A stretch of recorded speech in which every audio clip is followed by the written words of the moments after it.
Let's rewind the tape to 2016. You just got your first paycheck, and HR hands you a form that says, max out your 401k.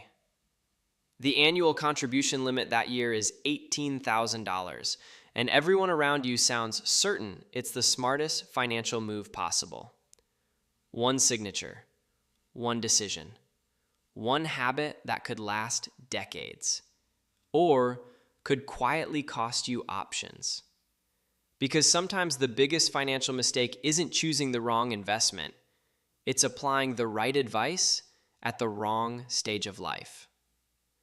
Meet Sam and Alex. Both are 22 years old. Both earn $50,000 a year. Both graduate with similar degrees and start working at the same company in 2016. Each has about $8,000 in student loans and roughly $2,000 in savings. Everything starts the same. Their employer offers a 401k with a 100% match on the first 5% of salary contributed. A 401k is simply a retirement account that lets your investments grow before taxes until retirement. Then their paths split. Sam follows the loudest advice online. Max out the 401k immediately. Every extra dollar goes into retirement. Alex contributes only enough to receive the full employer match. The rest goes toward building an emergency fund, paying off high-interest debt, and investing gradually outside the retirement account. Neither decision is reckless. Let's rewind that. Back in 2016, Sam contributes nearly 36% of every paycheck to reach the annual contribution limit. That sounds disciplined. After paying taxes, rent, groceries, and transportation, very little cash remains each month. Unexpected expenses become stressful because retirement money isn't designed for everyday emergencies. The company adds about $2,500 through matching contributions. The retirement account grows quickly. Meanwhile, Alex contributes only 5%. Nothing is left on the table. The remaining income builds an emergency fund that reaches about $10,000 before the end of the year. Student loans charging roughly 6% interest begin disappearing much faster. Both are investing, just in different ways. Now rewind to 2018. 2 years have passed. Sam's retirement account has grown to nearly $45,000, helped by steady investing and a strong stock market. The numbers look impressive. Then the transmission fails on the car. The repair costs about $3,800. There isn't enough cash available. A credit card charging nearly 20% annual interest covers the repair instead. The retirement account stays untouched because withdrawing money early can trigger taxes and penalties.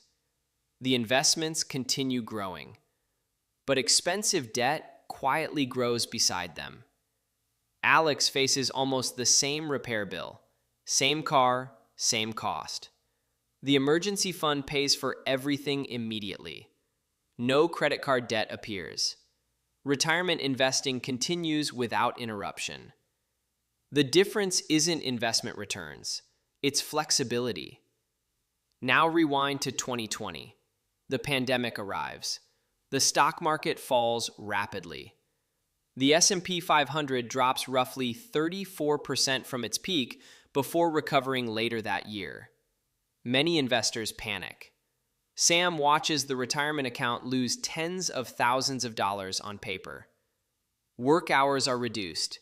Income becomes uncertain. Stress builds quickly.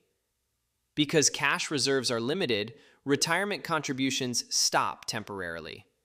Every unexpected expense suddenly feels much larger. Alex also watches investments fall. The account loses value too. But the emergency fund covers several months of expenses without selling investments during the downturn. Once income stabilizes, retirement investing continues. Nothing magical happened. Preparation simply reduced pressure. Now rewind to 2023.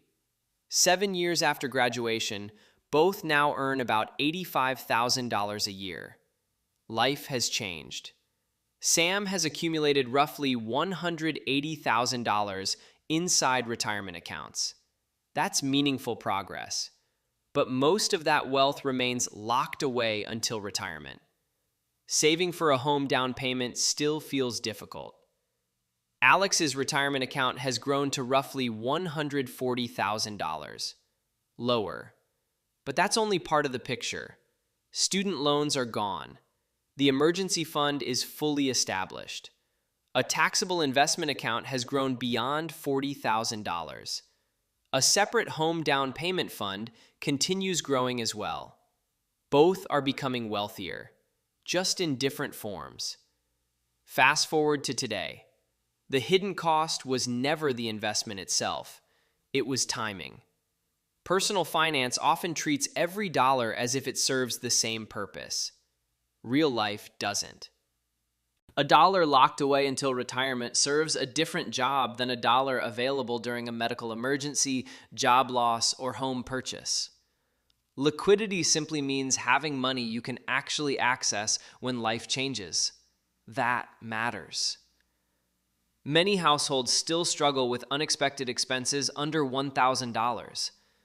A large retirement balance doesn't automatically solve today's emergencies if the money isn't easily available. There's another hidden cost, opportunity cost. That simply means giving up one benefit to gain another. Putting every available dollar into retirement could delay paying off 18% credit card debt or postpone building financial stability. Neither path is automatically right. Someone with stable income, little debt, and low expenses may genuinely benefit from maximizing retirement contributions early. Decades of compounding can become incredibly powerful. Someone else may need balance before maximizing retirement savings. The spreadsheet can't see your life. Today's numbers tell an interesting story.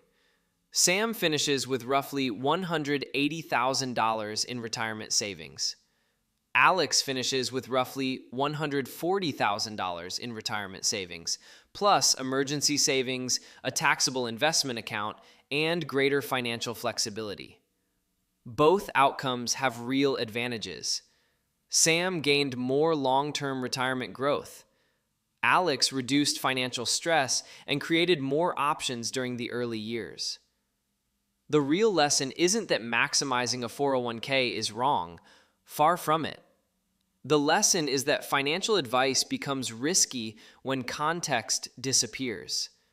The same recommendation can be brilliant for a 35-year-old with 6 months of savings, and completely different for a 22-year-old living paycheck to paycheck. Advice changes. Circumstances matter more. If your employer offers matching contributions, capturing that match is often one of the highest return opportunities available because it's essentially additional compensation. Beyond that point, priorities depend on your debt, emergency savings, future goals, and monthly cash flow. There was never one universal answer, only different starting points. That's the rewind verdict. The smarter path depends less on maxing out immediately and more on building the right financial foundation before accelerating retirement savings. Now, rewind your own story for a moment. If you could go back to your very first paycheck, would you have maxed out your 401k, built cash first, or chosen something completely different? Leave your answer in the comments below, because the next rewind might begin with your decision.